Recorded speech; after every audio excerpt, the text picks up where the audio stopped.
I'm full-blooded, and I have had 2 strokes already. Dancing's hard for me, but as they say, when running with dogs, barking or not, you've got to wag your tail. I'm as healthy as a horse. My late father, a real joker, may he rest in peace, used to say that our ancient family line of Simeonov Epishik had descended from the very horse that Caligula made senator. But the trouble is, we've no money. A hungry dog believes only in meat. Same with me. It's all about money. There is indeed something horse-like in your figure. Well, a horse is a good animal. You can sell it. Madame Lopakin. Madame Lopakin! A mangy gentleman. Yes, I am a mangy gentleman, and I'm proud of it. There. Hired the musicians, but who is going to pay them? If in the course of your life, the energy you spend trying to find money to pay off the interest had been used for something else, then you would have been able to turn the earth on its axis.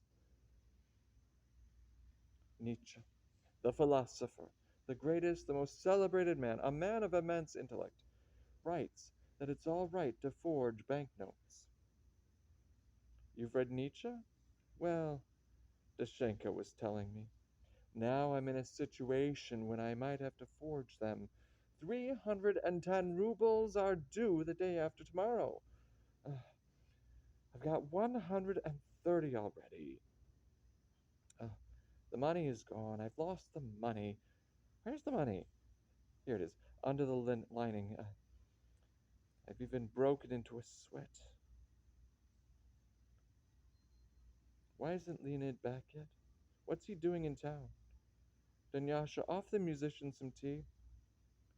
The auction's off, I suppose. The musician's out of place, and the dancing party is out of place. Well, never mind. Here's a deck of cards. Think of a card, any card. All right. Now shuffle the deck. All right, now give it back to me, my dear. Mr. Pishik. Eins, zwei, drei. Now look for it in your side pocket. 8 of spades, exactly right. Imagine that. Now tell me quickly what the top card is. Why not? Well, the Queen of Spades. Right. Well, now, what's the top card? The Ace of Hearts. Right. Nice weather today. Oh, yes, the weather's lovely, madam. You are so good, my dear. Madam the ventriloquist, bravo. Imagine that, the most charming Carlotta Ivanovna. I'm simply in love. In love? Are you capable of love? Guter Mensch, Aubert, schlechter Musikant? What a horse you are. May I have your attention, please? One more magic trick. Here's a very nice shawl. I wish sell it. Anybody wish buy? Imagine that. Eins, zwei, drei. Bravo, bravo. Once again, eins, zwei, drei. Imagine that. The end. What a temptress. How do you like that, huh? Leonid isn't back yet. What's he doing in town so long? I don't understand. Everything must be over by now. Whether the estate's been sold or the auction's called off, why keep us in the dark so long? Uncle dear bought it. I'm sure he did. Yes? Grandmother sent him power of attorney to buy it in her name and transfer the debt to her. She's doing it for Anya. And I'm sure with God's help, Uncle will buy it. The Yaroslavl grandmother sent 15,000 rubles to buy the property in her name. She doesn't trust us. And the money wouldn't have covered even the interest. My fate is being decided today. My fate. Madame Lopakina, eternal student, expelled twice from the university already. Why are you so upset, Varya? He's teasing you about Lopakin. Well, so what? You can marry Lopakin if you want to. He's a good, striking man. You don't have to if you don't want to, sweetie. Nobody's forcing you. To be honest, Mamochka, I'm very serious about it. He's a good man and I like him. Then marry him. I don't understand what you're waiting for. I can't exactly propose to him myself, Mamochka. For 2 years now. Everybody's been talking to me about him. Everybody. But he either says nothing or jokes about it. I understand he's getting rich. He's busy with work, and he can't be bothered with me. If I had money, even a little, even if only 100 rubles, I'd leave everything and go as far away as possible. I'd enter a convent. So heaven-like. Students are supposed to be intelligent. You've become so homely, Petya, and so old. I can't stand still for a moment, Mamochka. I have to do something all the time. Epikotov broke a billiard cue. Why is Epikotov here? Who told him he could play billiards? I don't understand these people. Don't tease her, Petya. She's heartbroken as it is. She's overly zealous and keeps sticking her nose in other people's business. All summer long, she wouldn't leave Anya and me in peace for fear that we might fall in love. What's it to her? I never gave her a reason to think that. I'm not so low. Where about love? Then I'm beneath love. Why isn't Leonid back? I just need to know, has the estate been sold or not? The disaster seems so unlikely that I don't know what to think. I'm confused. I might scream now, or do something stupid. Save me, Petya. Keep talking. Keep talking. Whether the estate has been sold today or not, what does it matter? It's been over for a long time, and there's no turning back. The path is grown over. Calm down, my dear. And don't fool yourself. Do at least once in your life look truth in the eyes. Which truth? You can tell truth from untruth, but I feel as if I've lost my sight. I don't see anything. You're fearlessly solving ever important questions, but tell me, darling, isn't it because you're young and you haven't lived and suffered through a single one of your questions? Isn't that isn't the reason you're so bravely look ahead that you can't foresee or expect anything terrible ever happening? Because life is still hidden from your young eyes. You're more honest, braver, and deeper than we are. But just think about it and try to be more magnanimous. Even if just a tad, and spare me. After all, I was born here, my father, my mother, and my grandfather all lived here. I love this house. And I can't imagine my life without the cherry orchard. And if you absolutely need to sell it, then sell me together with it. After all, my son drowned here. Good, kind man, have pity on me. I feel for you with all my heart. But you need to say it differently. Differently. I'm so heavy-hearted today, you can't imagine. It's too noisy for me here, and my heart shivers at every sound. I shiver all over. And yet I can't go to my room. I'm afraid of being in silence by myself. Don't judge me, Petya. I love you like family. I'd gladly give Anya to you in marriage, I swear. Only, my dear boy, you need to go back to your studies. Finish them. You're not doing anything. Life tosses you about from place to place. This is all so strange, isn't it? See? And you must do something about your beard to make it grow or something. Ugh, you are so funny. I've no desire to look handsome. The telegrams from Paris. I get one every day. Yesterday and today. That wild man has fallen ill again. He isn't well. He begs me to forgive him, implores me to come back. And perhaps I should go to Paris to be near him. Petya, you're making a stern face. But what can I do, my dear, if he's ill, lonely, and unhappy? And who is there to look after him? Who's to keep him from making mistakes and give him his medicine on time? And why conceal it and keep it to myself if clearly I love him? I love him. It's a weight around my neck, and I'm going to the bottom of with it. But I love this weight and can't live without it. Don't think badly of me, Petya, and don't say anything to me. Don't. Forgive my frankness, but for God's sake, the man has fleeced you. No, no, no, you shouldn't say that. But he's a scoundrel. You alone don't know it. He's a petty scoundrel, a nobody. You may be 26 or 27, but you are still a schoolboy. So, you have to be a man at your age and understand those who love, and yourself know how to love, and fall in love. Yes, you are not pure. You are just a prude, a silly oddball, a freak.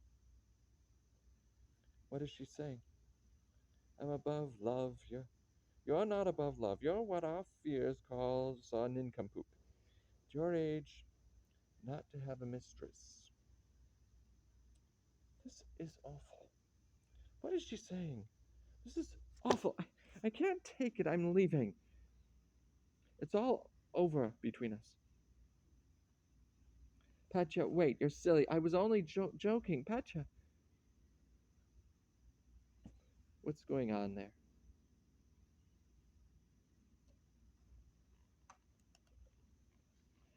Petya fell down the stairs.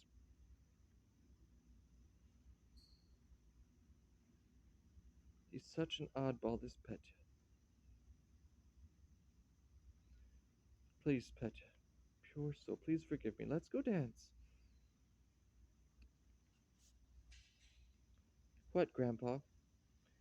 Not feeling well. Before generals and barons and admirals used to dance at our balls, and now we're sending for the post office official and a station master, and even they aren't too eager to come. I'm feeling weak somehow. The late master, the grandfather, would give us all sealing wax when we got sick. I take sealing wax every day for 20 years. Now, maybe more. Maybe that's why I'm still around. I'm fed up with you, Grandpa. Hurry up and croak already. Oh, you nincompoop. Merci. I'll sit it down. I'm tired. Someone in the kitchen just said that the cherry orchard was already sold today. Sold to whom? He didn't say to whom. He left. Some old man just wagging his tongue. None of ours. Not one of ours. And Leonid Andreevich isn't back. Hasn't come back yet. He went out in a light overcoat. Might would catch a cold. Oh, too young, too green to know any better. I can't take this. Go, Yashin, find out who bought it. Oh, but the old man, he left a long time ago. Why? What are you laughing about? Why so happy? Apokatov's too funny. A stupid man. 22 disasters. Fleas, if they sell the estate, where will you go? Wherever you tell me to go. You don't look good. Are you sick? Why don't you just go to bed? Sure. I go to bed, and who'll serve? Who will take charge without me? It's just me for the whole house. Lyubov Andreevna, may I ask you a favor, please? If you go to Paris again, please take me with you. I beg you, please. I positively can't stay here. Do I need to tell you? You see for yourself. The country is uneducated, the people have no morals, and it's boring, and the food they serve in the kitchen is awful. And on top of it, here's fears walking around mumbling inappropriate things. Would you please take me with you? Allow me to ask you for this little tiny waltz, my gorgeous, my charmer, all the same, I will borrow 180 rubles from you. I will. A mere 180 rubles. Will you, however, understand the torment deep inside my heart?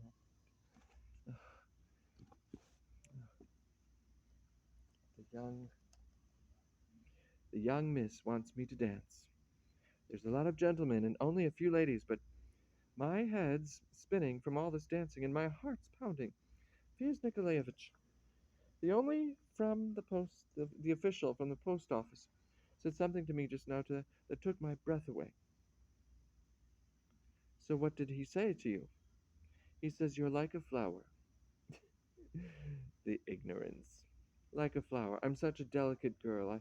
I, I, I just love sweet words. It'll be your undoing. Avdatia Fedorovna, you don't want to see me as if I was some kind of insect. That's life. What is it you want? Undoubtedly. Maybe you are right. But certainly, if you look at it from the point of view that you, if I may say so, forgive my frankness, have absolutely reduced me to a state of mind. I know my luck. Every day a new disaster befalls me.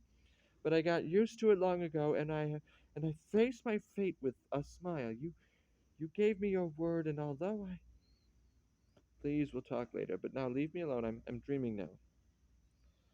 I have a disaster every day, and I, if I may say so, only smile and even laugh at it.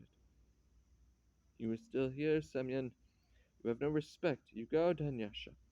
First you play billiards and break a cue, and then you walk about the drawing room like an invited guest. You can't.